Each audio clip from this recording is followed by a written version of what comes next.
Assalamualaikum warahmatullahi wabarakatuh. Bertemu kembali bersama saya Bapak Warsim di channel kita dari Jendela SD. Hari ini kita akan melanjutkan pembelajaran kita untuk kelas 5 tema 6 panas dan perpindahannya, subtema 1 suhu dan kalor pada pembelajaran yang ketiga. Di pembelajaran kita yang ketiga kali ini, fokus pembelajaran kita adalah bahasa Indonesia, IPS, dan PPKN. Sebelum kita mulai belajar, mari kita berdoa terlebih dahulu. Berdoa mulai. Berdoa selesai. Oh ya, jangan lupa tekan dulu tombol subscribe dan aktifkan loncengnya supaya kamu tidak ketinggalan update video dari channel ini. Baiklah, mari kita ikuti pembelajaran berikut ini. Perhatikanlah gambar di atas. Buku merupakan salah satu media cetak yang menjadi sumber informasi yang paling sering digunakan masyarakat hingga saat ini. Apakah kamu memiliki buku serupa dengan buku pada gambar di atas?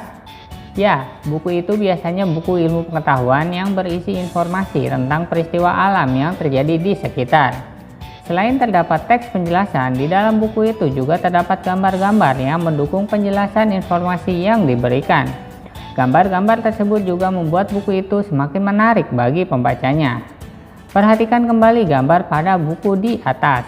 Dapatkah kamu menceritakan gambar-gambar di atas? Tahukah kamu bahwa matahari adalah sumber energi yang tidak pernah habis dan diperlukan oleh seluruh makhluk hidup yang ada di bumi, termasuk masyarakat Indonesia? Manusia dan lingkungan sekitar memerlukan sumber energi panas untuk kelangsungan hidupnya. Ayo berdiskusi. Diskusikanlah bersama dengan temanmu usaha-usaha apa saja yang dilakukan manusia untuk memanfaatkan energi panas dari matahari. Bagaimana masyarakat sekitarmu memanfaatkan energi panas untuk memenuhi kebutuhan hidupnya? Apakah energi panas diperuntukkan bagi semua orang? Bagaimana usaha masyarakat di sekitarmu untuk memenuhi kebutuhan hidupnya? Silahkan kalian diskusikan ya. Ayo membaca. Untuk memenuhi kebutuhan hidupnya, manusia harus berhubungan dengan lingkungannya. Dalam hubungan dengan lingkungannya ada peristiwa saling memengaruhi satu dengan yang lain. Matahari adalah sumber kehidupan yang memungkinkan lingkungan manusia berjalan sebagaimana mestinya. Lingkungan manusia terdiri atas lingkungan alam dan juga lingkungan masyarakat. Lingkungan masyarakat tempat tinggal kita dipengaruhi oleh kehidupan ekonomi, sosial, dan budaya. Bagaimana manusia berhubungan dengan lingkungan alamnya? Simaklah bacaan berikut ini. Manusia dengan lingkungan alam. Semua makhluk hidup yang ada di bumi melakukan hubungan dengan sesama makhluk hidup maupun dengan lingkungannya. Lingkungan alam terdiri atas benda mati dan makhluk hidup. Lingkungan alam merupakan sumber penghidupan bagi makhluk hidup, karena alam menyediakan semua kebutuhan makhluk hidup. Benda mati dan makhluk hidup saling memengaruhi antara satu dengan yang lainnya, bahkan antara keduanya saling berkaitan. Salah satu bentuk hubungan antara benda mati dan makhluk hidup adalah jenis tanah. Suhu dan curah hujan di suatu tempat dapat memengaruhi jenis tanaman yang tumbuh dan hewan yang berkembang di daerah tersebut. Makhluk hidup juga dapat memengaruhi benda mati. Contohnya, daerah yang banyak tumbuhannya akan menyebabkan daerah tersebut menjadi lebih sejuk. Daerah yang masih banyak tumbuhannya cenderung memiliki air tanah yang baik dan berlimpah. Hal ini terjadi karena tanaman membantu tanah untuk menahan air dan menyimpannya di dalam tanah dengan baik. Bagaimana dengan manusia? Hubungan antara manusia dan lingkungan alam dapat dikelompokkan menjadi dua. Pertama, hubungan yang membuat manusia harus dapat menyesuaikan diri dengan alam. Kedua adalah hubungan yang membuat manusia dapat memanfaatkan alam sekitarnya. Salah satu cara manusia untuk menyesuaikan diri dengan alam adalah dengan mempelajari peristiwa alam yang ada di lingkungannya. Para petani harus menyesuaikan waktu tanam dengan musim hujan agar tanamannya dapat tumbuh dengan baik. Para nelayan memilih waktu untuk berlayar menyesuaikan dengan keadaan cuaca agar terhindar dari bencana dan memperoleh tangkapan ikan yang banyak. Manusia juga harus dapat memanfaatkan alam untuk memenuhi kebutuhan hidupnya dengan menggunakan ilmu pengetahuan dan teknologi. Contohnya untuk menanggulangi akibat kemarau panjang yang menyebabkan penurunnya hasil pertanian. Manusia mencoba membuat hujan buatan. Pembuatan hujan buatan ini tentu dengan menggunakan pengetahuan dan teknologi.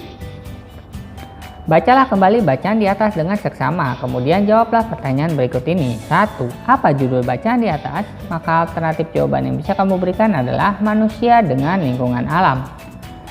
2. Tuliskan kata-kata kunci yang ada dalam setiap paragraf di atas. Maka alternatif jawaban yang bisa kamu berikan adalah paragraf 1 makhluk hidup, lingkungan alam, paragraf 2 benda mati dan makhluk hidup, paragraf 3 makhluk hidup dan benda mati, paragraf keempat hubungan menyesuaikan diri memanfaatkan alam, dan paragraf kelima manusia, alam, dan ilmu pengetahuan dan teknologi. 3. Buatlah sebuah pertanyaan dengan menggunakan kata kunci yang kamu tentukan dari setiap paragraf pada bacaan di atas. Kemudian mintalah temanmu untuk menjawabnya. Maka alternatif jawaban yang bisa kamu berikan adalah mengapa makhluk hidup dapat memengaruhi benda mati? 4. Buatlah paling sedikit 2 pertanyaan tentang bacaan yang ingin sekali kamu ketahui lebih dalam. Maka alternatif jawaban yang bisa kamu berikan adalah 1. Apa saja bentuk interaksi manusia dengan lingkungan alam? Dan 2. Adakah contoh lain penggunaan teknologi dalam pemanfaatan alam untuk memenuhi kebutuhan manusia? 5. Apa yang dapat kamu simpulkan dari bacaan di atas? Jelaskanlah isi bacaan di atas kepada teman sebangkumu. Maka alternatif jawaban yang bisa kamu berikan adalah semua makhluk hidup yang ada di bumi melakukan hubungan dengan sesama makhluk hidup maupun dengan lingkungannya. Manusia harus dapat memanfaatkan alam untuk memenuhi kebutuhan hidupnya dengan menggunakan ilmu pengetahuan dan teknologi. Jawablah pertanyaan berikut ini berdasarkan bacaan di atas. 1. Apa yang dimaksud dengan lingkungan alam? Maka alternatif jawaban yang bisa kamu berikan adalah lingkungan alam terdiri atas benda mati dan makhluk hidup yang saling berinteraksi. 2.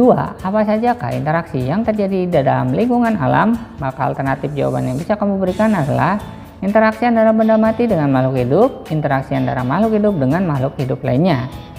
3. Jelaskanlah salah satu contoh bentuk interaksi dalam lingkungan yang terdiri atas lingkungan makhluk hidup dan benda mati.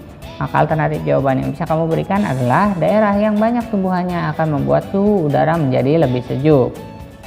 4. Jelaskanlah interaksi yang terjadi antara manusia dengan lingkungan alamnya. Maka alternatif jawaban yang bisa kamu berikan adalah interaksi antara manusia dan lingkungan alam dapat dikelompokkan menjadi 2, yaitu interaksi yang menyesuaikan diri dengan alam dan interaksi yang memanfaatkan alam. 5. Berikanlah contoh bentuk interaksi antara manusia dengan lingkungan alam yang kamu ketahui. Maka alternatif jawaban yang bisa kamu berikan adalah para petani harus menyesuaikan waktu tanam dengan musim penghujan agar tanamannya dapat tumbuh dengan baik. Ayo menulis. Berdasarkan bacaan di atas, jawablah beberapa pertanyaan berikut ini. 1. Jelaskanlah pokok pikiran di setiap paragraf dengan menggunakan tabel berikut. Lengkapi juga dengan informasi penting pada setiap paragrafnya. Alternatif jawaban yang bisa kamu berikan adalah untuk paragraf 1, pokok pikirannya hubungan makhluk hidup dengan lingkungan. Informasi pentingnya lingkungan alam terdiri atas benda mati dan makhluk hidup, lalu juga ada lingkungan alam menyediakan semua kebutuhan makhluk hidup.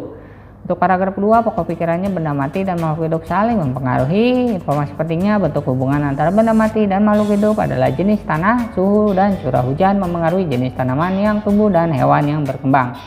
3. Makhluk hidup dapat memengaruhi benda mati. Informasi pentingnya daerah yang banyak tumbuhannya menjadi lebih sejuk dan air tanah yang berlimpah. Tanaman membantu tanah untuk menahan air dan menyimpannya. Untuk paragraf keempat, pokok pikirannya hubungan antara manusia dan lingkungan alam. Informasi pentingnya hubungan yang membuat manusia harus dapat menyesuaikan diri dengan alam. Hubungan yang membuat manusia dapat memanfaatkan alam dan sekitarnya. Dan paragraf kelima, pokok pikirannya pemanfaatan alam oleh manusia. Informasi pentingnya untuk menanggulangi akibat kemarau panjang, manusia membuat hujan buatan dengan menggunakan pengetahuan dan teknologi. 2. Buatlah sebuah tulisan dalam satu paragraf yang menjelaskan tentang bacaan di atas. Gunakanlah pokok pikiran dan informasi penting di atas dalam tulisanmu. Usahakanlah untuk menggunakan bahasamu sendiri. Maka alternatif jawaban yang bisa kamu berikan adalah makhluk hidup dan lingkungan saling berhubungan. Selain dengan lingkungan, makhluk hidup juga berhubungan dengan benda mati. Ada 2 macam hubungan antara manusia dengan alam, yaitu manusia menyesuaikan diri dengan alam dan pemanfaatan alam oleh manusia. Manusia memanfaatkan alam menggunakan ilmu pengetahuan dan teknologi yang mereka miliki. 3. Di dalam kelompok kecil, tukarlah hasil pekerjaanmu dengan hasil pekerjaan teman sekelompokmu. Apakah teman sekelompokmu memiliki tulisan yang sama denganmu? Maka alternatif jawaban yang bisa kamu berikan adalah jawaban disesuaikan dengan hasil pekerjaan siswa. Dari bacaan itu, saya semakin mengerti bahwa manusia sangat bergantung pada lingkungan alamnya. Betul, manusia mempunyai kemampuan untuk mempelajari keadaan lingkungannya dan melakukan penyesuaian untuk bertahan hidup. Yuk kita coba untuk mengamati lingkungan sekitar kita. Ayo mencoba, perhatikanlah lingkungan sekitar tempat tinggalmu. Berdasarkan keterangan pada bacaan di atas tentang interaksi manusia dengan lingkungannya, cobalah lakukan pengamatan terhadap lingkungan di sekitarmu. Gunakan pertanyaan berikut ini sebagai panduanmu. 1. Bagaimanakah kondisi geografis lingkungan di daerah tempat tinggalmu? Apakah termasuk daerah pantai, pegunungan, atau daratan? Maka alternatif jawaban yang bisa kamu berikan adalah kondisi lingkungan daerah tempat tinggalku adalah dataran rendah. 2. Apa pekerjaan utama orang-orang di sekitarmu? Maka alternatif jawaban yang bisa kamu berikan adalah petani, pedagang, pegawai negeri, pegawai swasta, dan lain-lain. 3. Apa saja bentuk interaksi masyarakat sekitarmu dengan lingkungan alamnya? Lengkapilah tabel berikut. Perhatikan contoh. Maka alternatif jawaban yang bisa kamu berikan adalah bentuk interaksi masyarakat dengan alam. Contohnya bisa bercocok tanam, hasil interaksi dengan alamnya mudah mendapatkan sayuran segar. Dan untuk yang lain bisa melaut atau memancing untuk mendapatkan berbagai jenis ikan, udang, dan lain-lain. Ada juga memelihara hewan ternak untuk mendapatkan daging, susu, dan telur. Juga ada melakukan penghijauan untuk lingkungan menjadi sejuk dan tersedianya sumber air bersih. 4. Apa kesimpulan yang kamu dapatkan dari kegiatan ini? Maka alternatif jawaban yang bisa kamu berikan adalah manusia sangat bergantung pada lingkungan alam. Pekerjaan dan bentuk dan hasil interaksi manusia dengan lingkungan alam dipengaruhi oleh kondisi geografis. Saya baru menyadari bahwa apa yang saya makan berasal dari hubungan manusia dengan lingkungan alamnya. Saya bersyukur tinggal di daerah yang memiliki hasil pertanian yang melimpah. Di daerah Papua, mereka biasa memakan umbi-umbian, Din. Hal itu terjadi karena di sana mereka tidak menanam padi seperti masyarakat di Pulau Jawa. Umbi-umbian merupakan tanaman yang paling mudah tumbuh dan mudah dirawat di sana. Wah, saya baru tahu. Berarti di daerahnya berbeda. Tanaman yang dihasilkan pun bisa berbeda ya. Masyarakat yang tinggal di sana juga harus menyesuaikannya. Pengetahuan yang baru untukku, Ben. Ya, tetapi samaannya adalah semua orang berhak untuk memenuhi kebutuhan hidupnya termasuk mencari makan. Bicara soal hak-hak apa sajakah yang kita miliki ya, Din? Ayo berdiskusi. Tahukah kamu bahwa setiap manusia yang hidup di dalam masyarakat mempunyai hak yang dilindungi oleh undang-undang? Salah satu hak warga negara Indonesia adalah mendapat pendidikan yang layak. Tahukah kamu apa maknanya? Kita adalah warga negara Indonesia. Kamu yang lahir dan besar di Indonesia mempunyai hak sebagai warga negara Indonesia. Sebagai seorang siswa pun kamu mempunyai hak-hak yang harus kamu ketahui. Bacalah bacaan berikut ini dengan seksama sebelum kamu melakukan kegiatan berikutnya. Ayo membaca. Konvensi Hak-Hak Anak. Anak-anak merupakan generasi penerus cita-cita perjuangan sebuah bangsa. Oleh karenanya, kebutuhan untuk tumbuh dan berkembang dalam kehidupan anak harus diutamakan. Sayangnya, tidak semua anak mempunyai kesempatan yang sama dalam mewujudkan harapannya. Banyak di antara mereka yang mengalami kesulitan untuk tumbuh dan berkembang secara sehat dan mendapatkan pendidikan yang terbaik. Banyak anak berasal dari keluarga yang kurang mampu yang tidak mendapatkan layanan pendidikan dan kesehatan. Tak hanya itu, akibat perang dan pertikaian yang terjadi di beberapa negara menyebabkan banyak anak yang menjadi korban. Hak-hak mereka terabaikan sehingga menjadi korban kekerasan.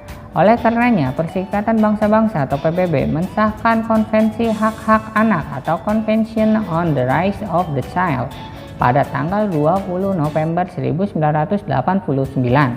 Konvensi ini bertujuan untuk memberikan perlindungan terhadap anak dan menegakkan hak-hak anak di seluruh dunia. Konvensi Hak Anak merupakan sebuah dokumen yang dibuat oleh Perserikatan Bangsa-Bangsa atau PBB yang secara resmi memberikan hak-hak kepada anak-anak sedunia. Dokumen ini juga telah diratifikasi atau disetujui oleh hampir semua pemimpin negara yang ada di dunia. Indonesia menjadi salah satu negara yang mendukungnya pada tahun 1996. Apa saja hak-hak anak menurut Konvensi Hak-Hak Anak?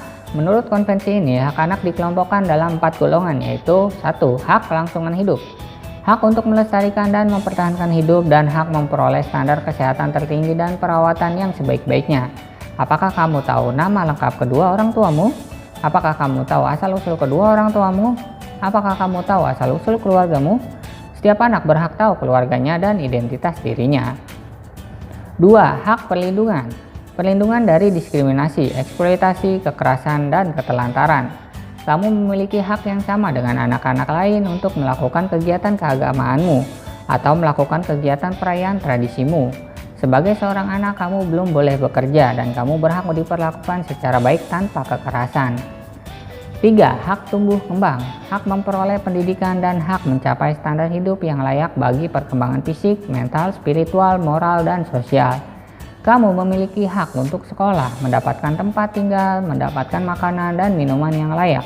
Hakmu adalah bermain dan mendapatkan istirahat yang cukup, karena hal itu diperlukan untuk bertumbuh dan perkembanganmu sebagai seorang anak. 4. Hak berpartisipasi. Hak untuk menyatakan pendapat dalam segala hal yang memengaruhi anak. Kamu mempunyai hak untuk mendapatkan informasi yang sesuai dengan usiamu. Kamu juga berhak untuk memberikan pendapat jika itu berhubungan dengan kehidupanmu sebagai seorang anak. Berdasarkan bacaan di atas, lakukanlah kegiatan berikut ini. 1. Tuliskan beberapa kata-kata sulit yang belum kamu pahami. Cari tahu makna kata tersebut dan mendiskusikannya bersama teman dan gurumu. Maka alternatif jawaban yang bisa kamu berikan adalah konvensi adalah permufakatan atau kesepakatan, ratifikasi adalah pengesahan dokumen negara, identitas adalah ciri-ciri atau keadaan khusus seseorang. 2. Buatlah daftar hak anak yang kamu dapatkan dari bacaan di atas. Catatlah hak-hak tersebut di bawah ini. Maka alternatif jawaban yang bisa kamu berikan adalah 1. Hak kelangsungan hidup, 2. Hak perlindungan, 3. Hak tumbuh kembang, dan 4. Hak berpartisipasi. 3. Dari daftar yang kamu buat di atas, tulis dan tandailah hak-hak yang sudah kamu dapatkan dengan membuat tanda centang. Maka alternatif jawaban yang bisa kamu berikan adalah sebagai berikut. 4. Bagaimana kamu mendapatkan hak-hak tersebut? Maka alternatif jawaban yang bisa kamu berikan adalah hak-hak tersebut biasanya akan saya dapatkan setelah melaksanakan kewajiban dengan bertanggung jawab. Tahukah kamu tentang hakmu sebagai siswa? Bacalah artikel berikut ini dengan seksama. Hak-hak seorang siswa. Setiap warga negara mempunyai hak yang sama untuk memperoleh pendidikan. Setiap anak yang menjadi warga negara berhak atas kesempatan untuk mengikuti pendidikan. Hal ini sesuai dengan konvensi hak anak yang ditandatangani pemerintah Indonesia. Setiap anak di Indonesia memiliki hak untuk memperoleh pengetahuan, kemampuan, dan keterampilan yang akan membantunya menjadi warga negara yang mandiri di kemudian hari. Setiap anak yang belajar di sebuah lembaga pendidikan, baik formal maupun tidak formal, disebut sebagai siswa. Setiap siswa yang belajar di sebuah sekolah mempunyai hak-hak yang sama. Menurut Peraturan Pemerintahan Nomor 28 Tahun 1990, yang dimaksud dengan hak-hak siswa adalah hak untuk 1. Mendapatkan perlakuan sesuai dengan bakat, minat, dan kemampuannya. 2. Memperoleh pendidikan agama sesuai dengan agama yang dianutnya. 3. Mengikuti program pendidikan yang bersangkutan atas dasar pendidikan berkelanjutan, baik untuk mengembangkan kemampuan diri maupun memperoleh pengakuan tingkat pendidikan tertentu yang telah dibakukan. 4. Mendapatkan bantuan fasilitas belajar, beasiswa atau bantuan lain sesuai dengan persyaratan yang berlaku. 5. Pindah ke sekolah yang sejajar atau yang tingkatnya lebih tinggi sesuai dengan persyaratan penerimaan siswa pada sekolah yang hendak dimasuki. 6. Memperoleh penilaian hasil belajarnya. 7. Menyelesaikan program pendidikan lebih awal dari waktu yang ditentukan. Dan 8. Mendapatkan pelayanan khusus bila mana menyandang cacat. Perhatikanlah daftar hak siswa di atas. Pahamilah kalimat pada setiap bagian tersebut. Lalu tuliskanlah kembali dengan menggunakan kata-katamu sendiri. Jika kamu mengalami kesulitan untuk memahami kata-kata sulit, gunakan Kamus Besar Bahasa Indonesia untuk membantumu. Gunakan diagram berikut untuk membantumu. Maka alternatif jawaban yang bisa kamu berikan adalah hak-hakku sebagai seorang pelajar, yaitu mendapatkan perlakuan sesuai bakat, minat, dan keterampilan, kemudian mendapatkan pendidikan agama sesuai dengan agama yang dianut, lalu mengikuti kegiatan ekstrakurikuler, mendapatkan bantuan sesuai dengan persyaratan yang berlaku, serta mendapatkan buku rapot dan pindah ke sekolah lain. Tukarkanlah hasil pemahamanmu tentang hak-hak siswa tersebut dengan teman dalam kelompokmu. Secara bergiliran, bacakanlah hasil pemikiranmu tentang hak siswa. Adakah kamu menemukan sesuatu yang menarik dari diskusi tersebut? Apakah teman dalam kelompokmu memiliki pemahaman yang sama? Maka alternatif jawaban yang bisa kamu berikan adalah hak adalah segala sesuatu yang mutlak didapatkan oleh setiap orang yang telah ada sejak lahir sesuai dengan peraturan perundangan. Baiklah, cukup sekian video pembelajaran hari ini dari Bapak. Like jika kalian suka videonya, dislike jika tidak suka, serta jangan lupa share kepada teman-teman kalian yang kelas 5 SD supaya mereka lebih mudah dalam memahami materi yang sama. Tuliskan juga komentar kalian pada kolom komentar di bawah supaya Bapak tahu hal-hal mana saja yang harus diperbaiki. Subscribe channel ini supaya terus berkembang dan memberikan informasi yang bermanfaat dan informatif kepada kalian. Kurang lebihnya Bapak mohon maaf, Bapak akhiri. Terima kasih. Wassalamualaikum warahmatullahi wabarakatuh.